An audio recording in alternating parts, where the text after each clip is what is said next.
ऊन की कहानी। मैं मानव जाति के लिए बहुत उपयोगी हूँ। मैं कपकपाती सर्दी से आपको बचाता हूँ। मुझसे बने स्वेटर, मोजे, शॉल इत्यादि आपको सर्दी में गर्म रखते हैं और आराम प्रदान करते हैं। मुझसे बने कपड़े काफी लचीले होते हैं। क्या आपने मुझे पहचाना? मैं ऊन का गोला हूँ। मैं आपको अपनी कहानी सुनाने के लिए कश्मीर के पहलगाम ले जाऊंगा। रामू और उसके बाबा महाराष्ट्र से अमरनाथ की यात्रा के लिए आए हैं। वे अपने गाइड खादिर के साथ पहलगाम की सैर करने निकले हैं। इस वीडियो में आप जानेंगे कि ऊन कैसे बनता है। देखो बाबा, कितनी चौड़ी है ये घाटी। ओहो, कितना सुंदर लग रहा है। भाई, इसे बेताब घाटी कहा जाता है। फिल्म बेताब की शूटिंग यहीं हुई थी। सच में सुंदर है। मुझे फिल्म याद आ गई। देखो बाबा, ऊनी कपड़ों की दुकान। माँ के लिए कुछ ले लें? वो हमारे साथ आ नहीं पाई। भाई, मेरे अब्बू भेड़ पालते हैं और हमारी एक दुकान भी है। मैं आपको वहाँ ले चलूं? ठीक है, हम खादिर की दुकान पर जाएंगे। ये मेरे अब्बू की दुकान है। वह दुकान चलाते हैं और मेरे चाचा भेड़ पालन इकाई की देखरेख करते हैं। अंदर आइए। मेरे पास मैडम के लिए पश्मीना शॉल और बहुत सारे ऊनी कपड़े हैं। आप बहुत ही उचित दरों पर अपनी पसंद का कोई भी चुन सकते हैं। पश्मीना, यह इतना महंगा है। मैंने कभी नहीं सोचा था कि शॉल इतना महंगा होगा। सबसे अच्छी क्वालिटी की शॉल पश्मीना शॉल है। मुलायम और हल्की, बहुत ही नरम। त्वचा पर कोई खुजली नहीं होगी। इसे देखिए। यह वास्तव में बहुत नरम शॉल है। बाबा, इसे पश्मीना शॉल क्यों कहा जाता है? मैं इसका उत्तर दूंगा। ये ऊन एक विशेष बकरी से प्राप्त होती है, जिसे पश्मीना बकरी कहा जाता है। यह सबसे बढ़िया क्वालिटी की ऊन है। मैंने ऐसा क्यों सोचा कि केवल भेड़ हमें ऊन प्रदान करती है? बाबा ब्लैक शीप, ये कविता कितनी बार पढ़ी है बाबा? पता है रामू, ऐसे कई जानवर हैं जो भेड़ के अलावा ऊन प्रदान करते हैं, जैसे बकरी, याक, ऊंट इत्यादि। हाँ सर, आप सही कह रहे हैं। बच्चों, जबकि रामू, उसके बाबा और खादिर दुकान में वस्तुओं की जांच कर रहे हैं, क्या आप सभी ऊन से बनने वाली वस्तुओं को सूचीबद्ध कर सकते हैं? मुझे अब ऊनी चीजों में दिलचस्पी होने लगी है।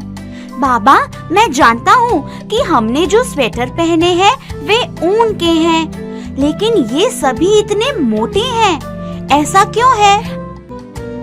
अच्छा अवलोकन है। ऊन की गुणवत्ता उस जानवर पर निर्भर करती है जिससे ये उत्पन्न होता है। ऊन तो जानवरों के बाल हैं। हाँ, लेकिन अलग अलग जानवरों में बालों के अलग अलग गुण होते हैं। आप सही हैं सर।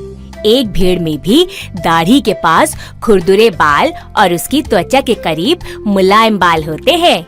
इसलिए विभिन्न उत्पाद मोटे बालों और मुलायम बालों से बने होते हैं। अगर मेरा अनुमान सही है, तो यह कालीन जिस पर हम बैठे हैं मोटे ऊन से बना है और यह स्वेटर नरम ऊन से बना है। इस जैकेट को देखा? ये याक ऊन से बना है। ये थोड़ा मोटा है। ऊन के विभिन्न गुण हैं। यह केवल 300 रुपए का है। इसका मतलब है कि कम गुणवत्ता वाला ऊन सस्ता और मोटा है और बेहतर गुणवत्ता वाला ऊन नरम और महंगा है। सही है। बहुत अच्छा अवलोकन है। जैसे कि हमारे बाल अच्छे रहते हैं अगर हम स्वस्थ खाना खाते हैं। मुझे यकीन है कि ऊन की गुणवत्ता जानवरों के खाने पर भी निर्भर करती है। बहुत सही कहा है। हम अपने भेड़ और बकरियों को दालें, मक्के, खली और ज्वार खिलाते हैं ताकि उनके बाल या फ्लीस अच्छी गुणवत्ता का हो। एक स्वेटर में इतनी मेहनत लगती है। बच्चों सोचो कि मैं आपको ठंड से कैसे बचाता हूँ। बाबा, भेड़ के शरीर पर छोटे से बाल इतना बड़ा ऊन का गोला कैसे बन जाते हैं? सर, आपके पास समय हो तो शाम को मेरे घर आ जाइए। हम ऊन का उत्पादन करते हैं और फिर शॉल बनाते हैं। मुझे आपको प्रक्रिया दिखाने में खुशी होगी। धन्यवाद खादिर, हम आपके घर जरूर आएंगे।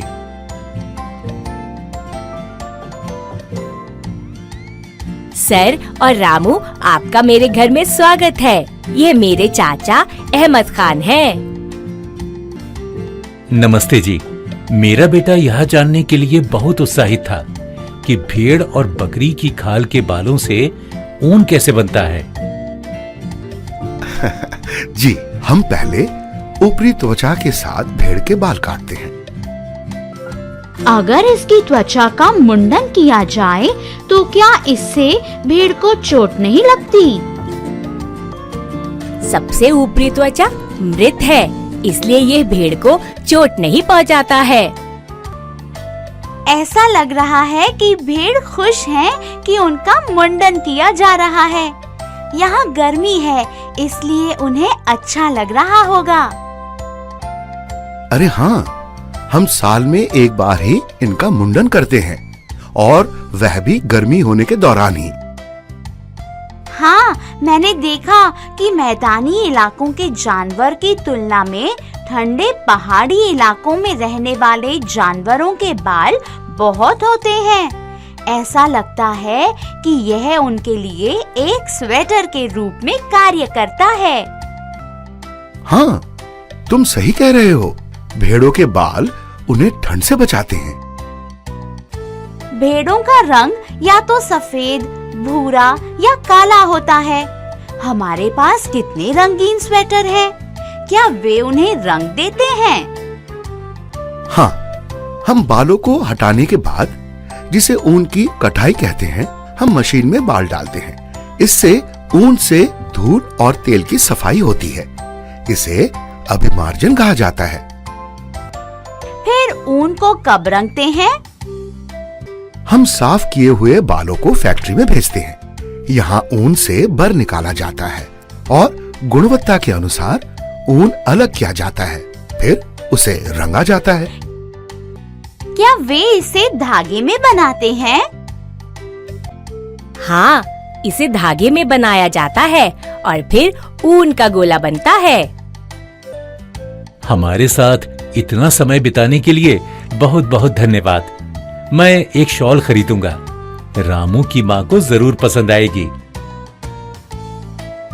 धन्यवाद चाचा जी और खादिर, मैंने बहुत कुछ सीखा।